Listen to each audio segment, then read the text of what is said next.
Atenção porque vai começar a aula de ciências. E aí galera, vamos para mais uma aula de ciências e hoje a gente vai falar sobre as doenças sexualmente transmissíveis. Isso é a continuação da aula anterior, onde a gente falou sobre a gravidez na adolescência e sobre os métodos contraceptivos. Então vamos a elas. As DSTs, como são conhecidas, são aquelas doenças que podem ser transmitidas de uma pessoa para outra pelo contato sexual. A maioria é causada por micro-organismos, mas em grande maioria os vírus, que se alojam nos órgãos genitais. Todas são perigosas e podem deixar sequelas se não forem tratadas a tempo. Então, lembre-se, como eu falei na aula anterior, que a camisinha é o único método de prevenção que é eficaz contra as DSTs. Por quê? Porque elas vão impedir a passagem do espermatozoide com o óvulo e vai impedir também o contato entre os órgãos. Então isso não vai ter risco de pegar doenças sexualmente transmissíveis. Algumas DSTs em sua fase inicial têm tratamento, controle e até algumas têm cura. Porém, boa parte delas não tem curas. Você vai ter que estar ali se tratando todo ano, a cada período, até que ela como é que eu posso dizer? Saia naquele momento, mas ela vai retornar algum dia na sua vida, como é o caso da herpes genital. Então, vamos começar pela gonorreia. A gonorreia é também chamada de blenorragia. É uma das DSTs mais comuns, por atingir tanto homens como também mulheres. Mas como é que ela é causada? Ela é causada por bactérias. E o que é que essas bactérias vão fazer? Vão infeccionar a uretra. Ali a imagem abaixo, está vendo a uretra dessa parte que está circulada em vermelho. E aí ela vai provocar no indivíduo uma ardência ao urinar, coceira, inchaço, vermelhidão nas bordas. E se não for tratado a tempo, pode levar à esterilidade. Ou seja, aquele indivíduo pode deixar de ser pai, certo? Então, perigosa, mas como você viu, ela tem tratamento e você pode ali evitar também danos maiores, que é de ser estéril. Segunda doença que vamos falar é a sífilis. A sífilis, ela é causada também por uma bactéria e também é transmitida pelo contato sexual e também pelo sangue contaminado. Ou seja, se você tiver acesso ao sangue contaminado da pessoa, então você também vai poder acarretar a doença. Essa é uma doença grave, pode atacar vários órgãos vitais, pode causar cegueira, paralisia, distúrbios cardíacos e neurológicos e também a morte. Em mulheres grávidas, ela pode causar danos irreversíveis no sistema nervoso do feto. E o seu principal sintoma é uma pequena úlcera, ou seja, uma pequena ferida, dura e indolor nos órgãos sexuais. Essa úlcera, ela tende a desaparecer depois de algum tempo. Porém, mais tarde, pode surgir manchas vermelhas pelo corpo que desaparecem, mas a doença continua ativa. Aí na imagem abaixo, vocês vão entender um pouquinho como é que funciona essa sífilis. Ela é dividida em 3 etapas. Tem a sífilis primária, que é quando tem apenas ferimentos, que é a fase inicial da doença, onde pode ser tratada. Aí tem a segunda fase, que é a sífilis secundária. Essa daí vai ter erupções cutâneas, ou seja, vai ficar cheio de bolinhas espalhadas pelo corpo, vermelhas. E daí você pode pensar que é alergia, por isso que é bom procurar sempre um médico, porque ela parece muito com sintomas alérgicos, porém é uma doença perigosa e se ela está nessa fase secundária é porque tem risco de passar para a terceira, que pode levar a óbito. Bem, e a sífilis terciária, que é a terceira fase, pode acarretar problemas degenerativos, certo? Então, assim que souber dos primeiros sintomas, tem que já procurar um médico para poder fazer o tratamento, porque ao decorrer das passagens dos estágios, pode levar o indivíduo a óbito. Bem, a terceira doença é a herpes genital. A herpes genital, ela é causada por um vírus. Diferente das anteriores, essa sim é pelo vírus, para a qual não existe cura. Ou seja, ela não vai ter cura, vai ter um tratamento específico que você vai ali tipo meio que diminuir o risco dela, fazer com que ela apareça menos frequente, porém ela não tem cura. E o que é que essa doença provoca? Provoca pequenas bolhas nos órgãos sexuais que, ao se romperem, viram feridas, provocando ardor, coceira e dor. As bolhas podem desaparecer e voltar depois de certo tempo. Vai depender das condições do sistema imunitário do portador. Ou seja, como eu falei no começo, ela não vai ter cura. Ela sempre vai estar indo e voltando, dependendo do seu sistema imunológico. Bem, a próxima doença que vamos estudar é a candidíase. A candidíase é causada por fungos, normalmente existentes no nosso corpo, mas que proliferam muito devido ao estresse, ao uso de antibióticos, de anticoncepcionais e também durante a gravidez. E o que causa a candidíase? Causa ardência e coceira.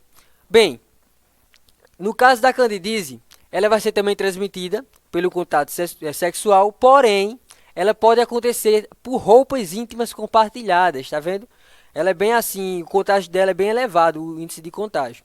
Então, ó, se a mãe estiver com candidíase, o bebê poderá ser contaminado também na hora do parto, por se tratar de fungo. Então, ó, os fungos podem também atacar a mucosa bucal, quando então a doença é chamada popularmente de sapinho, que tem aí na imagem abaixo, a língua fica com a partezinha branca, com pigmentação branca. Então, ó, só relembrando, aqui a gente falou sobre a gonorreia, que é causada por bactéria, falou sobre a sífilis, que também é causada por bactérias, falamos da herpes genital, que é causada por um vírus, e da candidíase agora, que é causada por um fungo.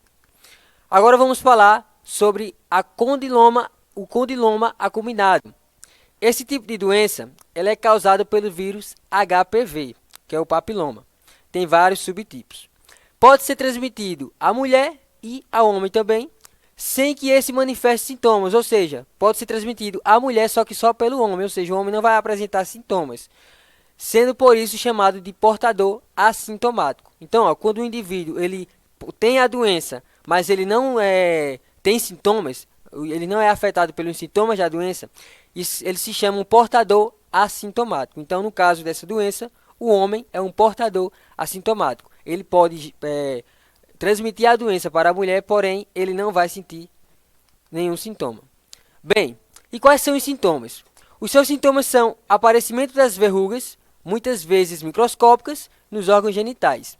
Nas mulheres, o vírus permanece inerte durante anos, ativando-se em momentos de baixa imunidade, ou seja, no momento que a mulher está com a imunidade baixa, é que ele começa a aparecer. Pode também aumentar o risco de câncer de colo do útero. Já existem vacinas para prevenir alguns tipos de vírus que provocam essa doença. Então, ó, perigoso, a doença pode acarretar um câncer. Então, essa doença aqui tem na imagem ao lado aí, de acordo com o Instituto Nacional do Câncer, que é o INCA, para o Brasil, estima-se de 16.370 casos novos de câncer de colo do útero para cada ano do biênio, com o risco estimado de 15,43 casos a cada 100 mil mulheres, ocupando a terceira posição. Então, ó, um vírus totalmente perigoso, começa no simples condiloma, que é o vírus HPV, que pode gerar um câncer, e aí ó, levar o indivíduo, no caso a mulher, a óbito também. Bem, a próxima doença que vamos falar, que é sexualmente transmissível, é a hepatite B. A hepatite B, ela também é causada por um vírus. E o que é que ela vai atacar? Ela vai atacar o fígado. O indivíduo contaminado, ele pode até se recuperar da infecção e se tornar até portador crônico. Então, desenvolve graves doenças como cirrose ou câncer no fígado. O contágio vai ocorrer também por meio de relações sexuais, né, com indivíduos infectados, mas também pode acontecer pelo sangue contaminado. E a prevenção é feita com vacina. Agora vamos falar da última doença, né, que é sexualmente transmissível, que é a mais conhecida e também a mais perigosa. Também chamada de SIDA, é a AIDS, é o síndrome da imunodeficiência adquirida. E o que é que ela causa? Ela é causada pelo vírus da imunodeficiência humana, que é o HIV. Ataca os linfócitos, ou seja, as células sanguíneas. Então, ó, essas células sanguíneas vão estar lesadas, vão deixar de produzir o sangue da maneira correta, vai acarretar em problemas no tecido sanguíneo. Então, toda vez que células sanguíneas, seja sanguínea ou seja qualquer célula do corpo. Quando essa célula ela é atingida por algum vírus, ela vai perder algumas das suas ações. E isso pode acarretar problemas. Então, ó, essas células sanguíneas que são especializadas na produção de anticorpos, que são responsáveis pela defesa do organismo, vai ser atingida. Então não vai ter mais aquela defesa. Seu sistema imunológico vai sempre estar baixo, porque já vai estar sempre combatendo o vírus da AIDS. Então, ó, quando o nosso sistema imunológico ele está sempre em combate com algum tipo de vírus constantemente, qualquer outra coisa que entrar após pode matar o indivíduo, pois ele não vai ter defesa suficiente para as duas doenças. Então, isso é o perigo da AIDS. É porque ela vai deixar debilitado o seu sistema imunológico. Ela vai estar sempre ali, ó, lutando com o sistema imunológico. E quando vir outra doença, pode levar o indivíduo a óbito por não ter defesa suficiente. Certo? Como é que é a transmissão do HIV? Vamos lá. Aí tem aqui, assim pega, na imagem ao lado, assim não pega. Então, ó, assim pega, relação sexual sem preservativo, transmissão vertical na gestação, também na amamentação e no compartilhamento de seringas. Assim não pega, beijo, suor, picada de inseto pelo ar, espirro, toque e objetos pessoais. Então aí tá, ó, o modo de transmissão da HIV. Também pode ser transmitido por o esperma, né, na hora da relação sexual, do sangue, secreção vaginal, do leite materno, que é o caso da amamentação, e o compartilhamento de seringas, né, que é de pessoas contaminadas.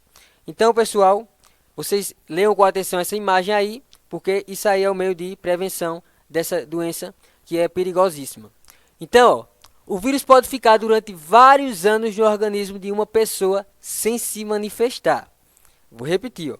O vírus pode ficar durante vários anos no nosso organismo e sem manifestar nenhum sintoma, até destruir os linfócitos, que são as células sanguíneas, podendo levar à morte em consequência de outras doenças chamadas de oportunistas, que é o que eu falei anteriormente. A AIDS ela não mata, porém o sistema imunológico fica tão afetado que quando vem outra doença oportunista, ela acaba tirando a vida do indivíduo porque está sem defesa por ter destruído seus linfócitos, que são células sanguíneas de defesa do nosso organismo.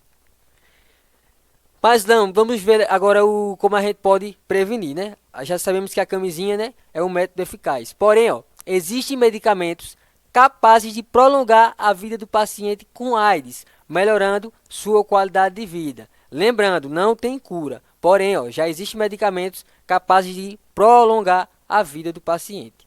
Então, pessoal, essa foi a nossa aula de hoje. Espero ter contribuído para o aprendizado de vocês e até a próxima aula.